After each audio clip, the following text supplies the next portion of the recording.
Di tahun ke-10 Hijriah, ada sesuatu yang terasa berbeda pada diri Rasulullah Muhammad. Meskipun beliau tetap tegak dalam menjalankan dakwah, menyampaikan wahyu, dan memimpin umat dengan penuh kebijaksanaan, ada nuansa yang tak biasa, yang hanya bisa dirasakan oleh hati-hati yang peka. Rasulullah seolah sedang mempersiapkan diri untuk sebuah perpisahan yang sangat penting. Ada kelembutan dalam setiap perkataan dan sikapnya, seperti sebuah pesan yang hendak beliau sampaikan kepada umatnya, meskipun tak banyak yang menyadarinya pada waktu itu. Kemudian, pada bulan Zulhijjah, tahun yang sama, datanglah momen yang begitu bersejarah, Haji Wada, atau Haji Perpisahan. Di saat itu, lebih dari 100.000 kaum muslimin berkumpul di Padang Arafah, menyaksikan salah satu khutbah terbesar yang pernah disampaikan oleh Rasulullah. Khutbah ini bukanlah khutbah biasa. Ini adalah khutbah yang penuh dengan pesan yang dalam, yang seakan menjadi penutupan bagi perjalanan hidup dan dakwah beliau di dunia. Kata-kata Rasulullah terdengar begitu jelas di tengah keheningan Arafah. Beliau berkata, "Wahai manusia, dengarkanlah perkataanku ini, karena aku tidak tahu apakah setelah tahun ini aku masih akan bertemu dengan kalian di tempat ini." Saat itu, suasana begitu hening. Bahkan, hembusan angin pun seakan berhenti. Para sahabat saling berpandangan, beberapa di antara mereka mulai merasa ada yang tak biasa, ada sesuatu yang menggetarkan hati. Namun, meskipun kata-kata itu begitu berat, banyak yang masih belum sepenuhnya paham akan maknanya. Hanya sedikit yang bisa merasakan bahwa ini adalah perpisahan yang tersirat, sebuah pengingat bahwa waktu Rasulullah di dunia ini sudah sangat dekat. Di dalam khutbah tersebut, Rasulullah menyampaikan berbagai pesan yang sangat penting bagi umatnya. Beliau mengingatkan kita tentang pentingnya menjaga darah, harta, dan kehormatan sesama muslim, sebagaimana kita menjaga kesucian bulan-bulan yang dihormati. Beliau juga menghapuskan riba, yang selama ini menjadi salah satu bentuk ketidakadilan, dan dengan tegas melarang segala bentuk penzaliman. Lebih dari itu, beliau menekankan pentingnya kita berpegang teguh pada Al-Quran dan Sunnah sebagai pedoman hidup yang tak boleh kita lupakan. Tapi ada satu pesan yang sangat mendalam, yang menggetarkan hati setiap yang mendengarnya, yaitu bahwa di hadapan Allah, kita semua sama. Tidak ada yang lebih tinggi derajatnya kecuali ketakwaannya. Tidak ada perbedaan suku, bangsa, atau harta yang bisa menjadikan kita lebih mulia. Hanya ketakwaan yang membedakan kita di hadapan Allah. Saat Rasulullah mengakhiri khutbahnya, suasana di Arafah begitu haru. Langit seakan turut menyaksikan peristiwa besar itu. Dan saat itulah, datanglah wahyu terakhir yang turun dari langit.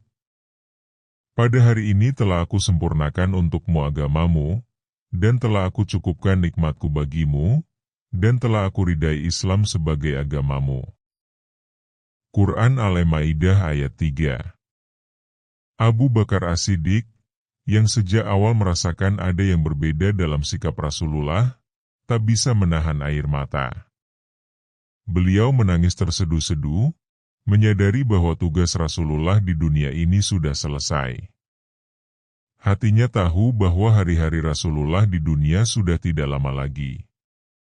Semua sahabat mulai memahami bahwa ini bukan hanya khutbah biasa.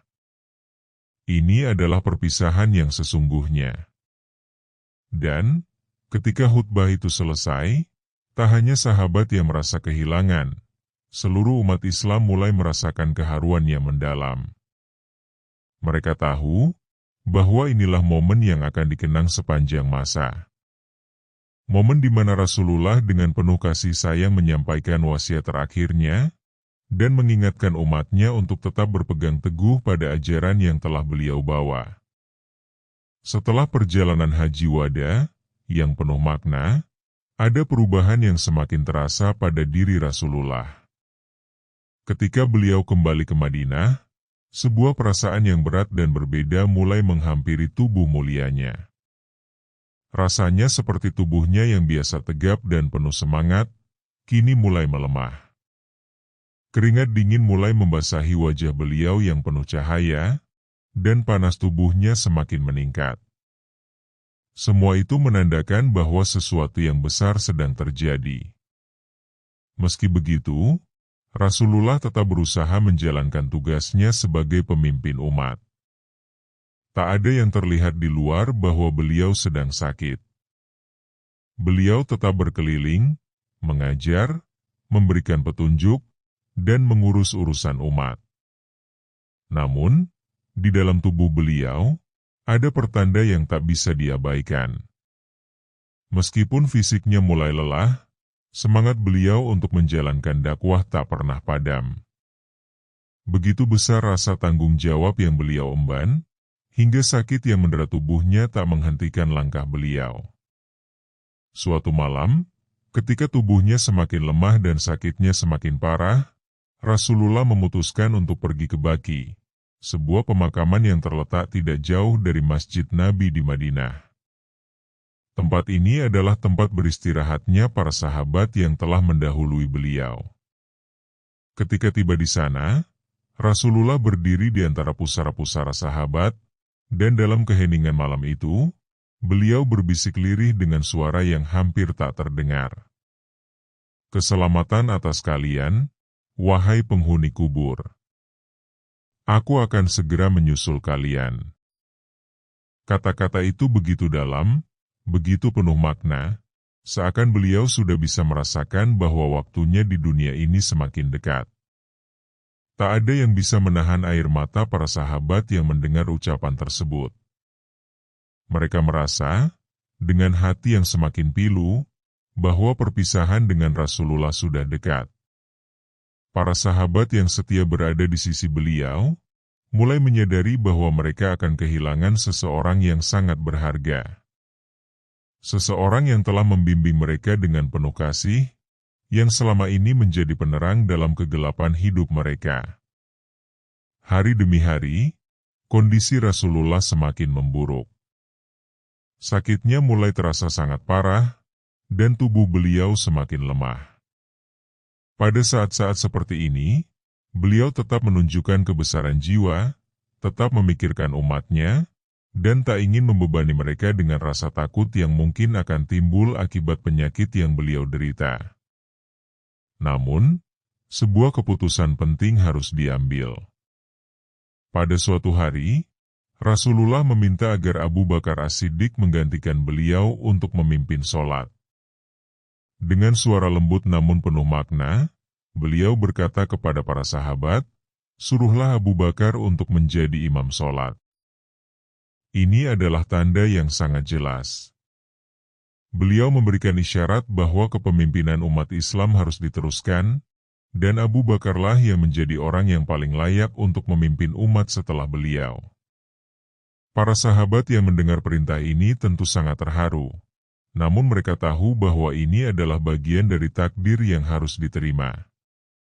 Mereka paham bahwa ini bukan sekadar pergantian imam dalam sholat, tetapi lebih dari itu, ini adalah tanda bahwa kepemimpinan Rasulullah akan segera berakhir di dunia ini, dan sudah saatnya untuk ada yang menggantikan beliau. Sakit yang dialami Rasulullah semakin hari semakin parah. Beliau yang selama ini menjadi sumber kekuatan dan inspirasi bagi umat Islam, kini harus berbaring lemah. Namun, dalam kelemahan tubuh, keteguhan hati beliau tetap mengalir. Setiap langkah yang beliau ambil, setiap perintah yang beliau sampaikan, adalah untuk kepentingan umat yang sangat beliau cintai. Waktu yang semakin dekat itu menjadi momen yang penuh kesedihan bagi umat Islam. Namun, di balik segala kesedihan dan keharuan, ada sebuah keteguhan hati yang lebih besar, bahwa kepemimpinan Rasulullah harus diteruskan, dan beliau telah menunjukkan siapa yang akan melanjutkan perjuangan dakwah ini. Itulah Abu Bakar, sahabat yang sangat dekat dengan beliau, yang sudah menemani setiap langkah dakwah Rasulullah, yang kini harus mengemban amanah yang sangat berat. Meski fisiknya semakin lemah, beliau terus mengingatkan umatnya untuk tetap teguh dalam iman, dan agar perjuangan yang telah beliau mulai terus berlanjut hingga akhir zaman. Sakit yang beliau derita bukanlah akhir dari segala perjuangan, tetapi menjadi sebuah titik awal bagi perjalanan umat Islam yang akan terus hidup dan berkembang setelah beliau pergi. Pada hari Senin, 12 Rabiul Awal tahun 11 Hijriah, sebuah pagi yang tampaknya biasa di Madinah, namun sebenarnya menyimpan momen yang tak akan pernah dilupakan umat Islam. Cahaya matahari pagi yang lembut menembus kamar sederhana Rasulullah, tempat beliau terbaring lemah akibat sakit yang semakin parah. Suasana di luar, di Masjid Nabawi, dipenuhi oleh para sahabat yang telah berkumpul untuk melaksanakan sholat subuh berjamaah. Abu Bakar As-Siddiq, yang sejak lama dipercaya sebagai pengganti Rasulullah dalam memimpin sholat, berdiri di barisan depan, mengimami kaum muslimin. Namun, di dalam kamar yang sunyi itu, sesuatu yang luar biasa terjadi. Tiba-tiba, tirai kamar Rasulullah yang terbuat dari kain sederhana itu tersingkap. Beliau memandang ke arah masjid, di mana para sahabat sedang khusyuk melaksanakan sholat berjamaah. Sejenak, pandangan Rasulullah terfokus pada mereka. Kemudian, senyuman tipis mulai terukir di wajah beliau. Senyuman itu, meskipun sangat lemah, adalah senyuman terakhir yang beliau berikan kepada umatnya. Senyuman yang penuh makna, seolah-olah mengisyaratkan bahwa beliau merasa tenang, bahwa perjuangannya telah selesai, dan umatnya akan terus melangkah di jalan yang telah beliau tunjukkan. Dengan tubuh yang semakin lemah, Rasulullah bersandar di pangkuan istrinya, Aisyah radhiyallahu anha. Aisyah, yang selama ini mendampingi beliau dengan penuh kesetiaan, merasakan betapa beratnya saat-saat itu. Dalam kondisi yang semakin melemah, Rasulullah meminta air untuk membasahi wajahnya yang panas. Beliau menutup matanya sejenak, menarik napas yang dalam, dan dengan suara yang lirih, beliau berkata dengan penuh rasa sakit, "Sungguh kematian ini penuh dengan sakaratul maut." Kata-kata itu keluar dengan penuh kesadaran, bahwa saat-saat perpisahan dengan dunia sudah dekat. Sakaratul maut, rasa sakit yang luar biasa yang dirasakan oleh setiap orang yang akan meninggalkan dunia, seakan mengingatkan Rasulullah bahwa perjalanan hidup beliau sudah hampir mencapai akhir. Kemudian, dengan suara yang semakin melemah, tangan Rasulullah yang terangkat perlahan menuju langit. Beliau mengucapkan kalimat terakhir yang begitu mendalam. "Ya Allah, pertemukan aku dengan kekasih tertinggi." Ketika kalimat itu terucap, tangan Rasulullah perlahan melemah, dan tubuh beliau pun diam. Pada saat itu, Rasulullah telah kembali ke hadirat Allah, meninggalkan dunia yang telah beliau perjuangkan dengan sepenuh hati. Kehilangan yang sangat mendalam dirasakan oleh umat Islam. Hati mereka seolah-olah kehilangan arah, terdiam dalam kesedihan yang tak terkatakan. Di rumah Aisyah, tangisan pun pecah. Air mata para sahabat yang hadir tak bisa lagi dibendung. Mereka menyadari bahwa orang yang mereka cintai, yang selama ini menjadi pemimpin mereka, telah pergi. Berita wafatnya Rasulullah menyebar begitu cepat ke seluruh Madinah, membuat setiap sudut kota itu dipenuhi oleh kesedihan yang mendalam. Di tengah kepanikan dan ketidakpercayaan itu, Umar bin Khattab yang dikenal dengan keberaniannya, tidak mampu menerima kenyataan ini. Dengan pedang terhunus, ia berkata dengan suara yang penuh amarah dan ketegasan, "Barang siapa yang mengatakan Rasulullah wafat, akan aku tebas dengan pedangku." Umar begitu sulit menerima kenyataan ini, karena baginya, Rasulullah adalah segalanya. Namun, di tengah kegelisahannya, Abu Bakar As-Siddiq, sahabat yang paling dekat dengan Rasulullah, naik ke mimbar dengan penuh ketenangan. Dengan suara yang lembut namun penuh keyakinan, beliau berkata, "Muhammad itu tidak lain hanyalah seorang rasul. Sungguh telah berlalu sebelumnya beberapa rasul. Apakah jika dia wafat atau dibunuh kamu berbalik ke belakang, murtad?" Ayat ini, yang dibacakan oleh Abu Bakar, seakan menjadi sebuah petunjuk bagi seluruh umat Islam bahwa Rasulullah adalah seorang rasul, seperti rasul-rasul sebelumnya. Meskipun beliau telah meninggalkan dunia ini, wahyu dan ajaran yang beliau bawa tetap hidup dan harus diteruskan. Mendengar ayat ini, Umar yang sebelumnya dilanda kebingungannya, tersentak. Air mata pun mengalir, dan ia akhirnya sadar bahwa Rasulullah benar-benar telah wafat. Tetapi, Rasulullah telah meninggalkan sesuatu yang jauh lebih besar daripada dirinya, yaitu cahaya Islam yang akan terus bersinar sepanjang zaman.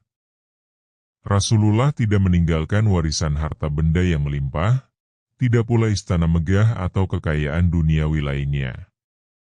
Namun, beliau meninggalkan sesuatu yang jauh lebih berharga, sesuatu yang tak ternilai harganya, Islam. Al-Quran dan Sunnah adalah warisan yang beliau tinggalkan untuk umatnya. Wasiat terakhir beliau adalah agar umatnya tetap berpegang teguh pada kedua hal tersebut, karena itulah yang akan membawa umat ini pada kebenaran dan keselamatan. Semoga kita semua bisa mengikuti jejak beliau, menjalankan ajaran yang beliau bawa, dan mendapatkan syafaat beliau di hari kiamat. Semoga shalawat dan salam senantiasa tercurah kepada beliau, Rasulullah, yang telah menunjukkan jalan bagi umat manusia.